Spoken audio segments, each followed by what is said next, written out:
Bang, tanya Bang. Umur berapa, Pak?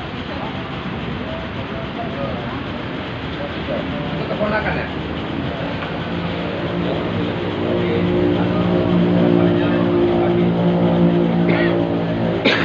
Bapaknya ada orang rumah. Ini seperti apa melakukan aksinya ini, Bang? Iya, namun masih menurut pengakuan pelaku bahwa dia baru 2 kali. Namun pengakuan korban dari pengakuannya yang mengatakan sebetulnya lebih dari 2 kali aksi cabut lebih dilakukan. Namun masih dikasih tinggi, masih kami kembangkan. Namun dari pengakuan tersangka NM tersebut sudah cukup untuk kita melakukan tindakan penyidikan. Apa Pak?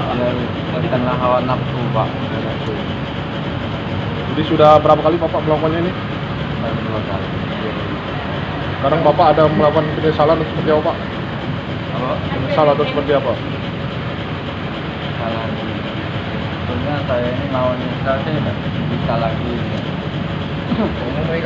Kalau mau milih kan istilahnya orang lain banyak orang kalau misalnya itu, tapi yang saya bilang tadi Pak terpaksa anak saudara sendiri yang kena sasarannya.